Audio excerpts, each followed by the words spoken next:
I thank you so much. I stuck around just because I wanted to hear more about your Regulatory Freeze for Jobs Act. I think that is a great concept. I look forward to reading it. It's the way and the direction that we ought to be going, because I'm willing to bet that those regulations that have been approved are probably, if you looked at the inches of the regulations, it might only be one reg, but I'll be willing to bet that this administration beats the Bush administration on inches of regulation by a mile. That being said, I have to also say that, I go out and I talk to not only the Rotary clubs, the civic organizations, but I like talking to high school students, because what we do here in Washington will be a far greater impact on their lives than what we do on our own lives. It's our children. You indicated you have young children. I have an 11-year-old, a 6-year-old, and a 4-year-old, and I'm concerned about them. But the high school students get it. When I start talking about the regulations and I talk about what would you do if you were a factory that was faced with having to pay big fines because you couldn't comply, not didn't want to, couldn't physically and time-wise comply with an EPA regulation, what happens to those jobs? You know what they say? I don't have to teach them this. They already know it. Those jobs go somewhere else, Sure. usually to China. Sure. And they know, and we talk about the money issue, and you've talked about that, and you're absolutely right. They know that if we create a regulatory environment that's conducive to creation of jobs, not no regulations, but conducive to creating jobs, that we end up with more jobs. You end up with more jobs, you have more taxpayers. You have more taxpayers, you have more taxes. And guess what? Just like in our households, if you have more money coming in, it's a whole lot easier to pay your bills going out.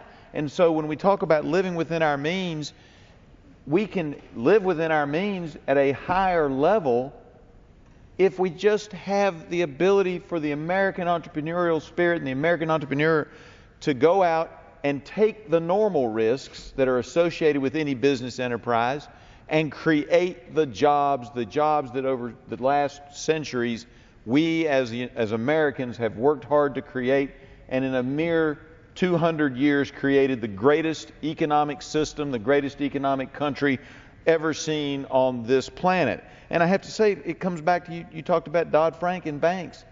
The regulations, community banks in particular. And I come from a very rural district compared to a lot of the others.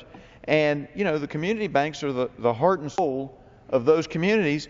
And yet they are afraid to lend money to people they know are going to stay there and fight to keep those jobs and to fight for their communities, but they're hesitant to lend the money because they don't know what the regulatory scheme is going to be. Well, so not only do you have the entrepreneur who doesn't know, but the banker doesn't know, so he doesn't know if he can lend money even to that entrepreneur. Yeah, I yield back. Well, gentlemen, I have heard story after story from small town bankers, community bankers, who say that not only are they deciding not to loan to folks based on character, based on relationship, but they're being told they can't. They're being told they can't.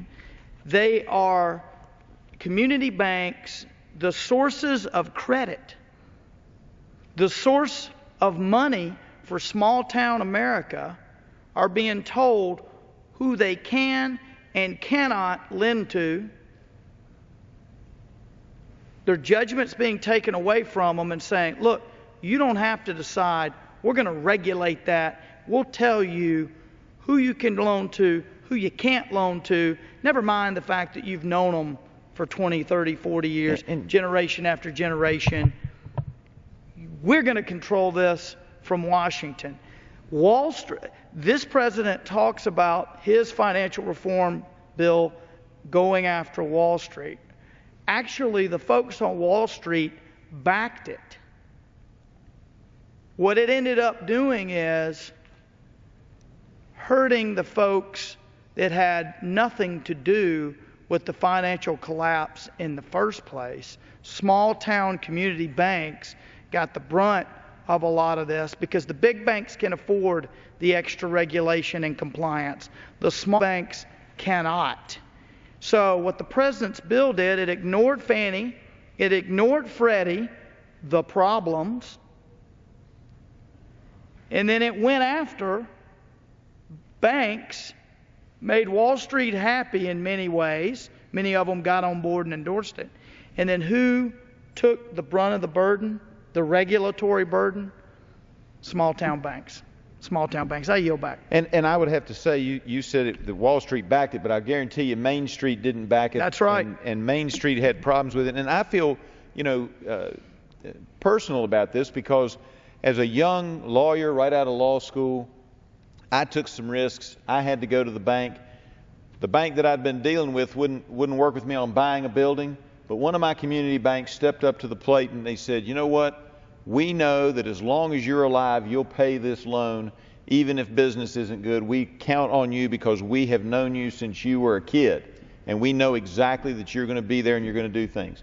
Without that money, I dare say that I wouldn't have had a successful law practice for 28 years. A lot of times people don't think of lawyers as businessmen, but if you're a sole practitioner like I was for many, many years, you've got to make the payroll and you've got to pay your loans and you've got to do the things that you have to do. Well, guess what's happening? Right now, that loan wouldn't be made to me today.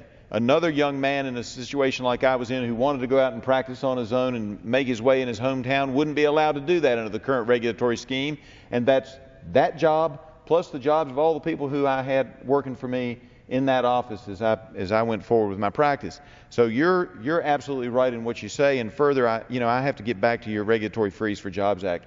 I have said for some time, I wish I had introduced the bill, but I have said for some time, if we would put a freeze on new regulations and say to the American entrepreneur, the business people out there, if you invest in the United States now, we will give you a window where you don't have to worry about any new regulations. We would turn this economy around like that, and we would see that unemployment rate not just drop by 0.1 or 0.2, but we would see it drop down to your 6% that you've put in there. And I think we would even see it drop below that 6% if people knew that they could count on having not no regulation, but reasonable regulations and not have to worry about new regulations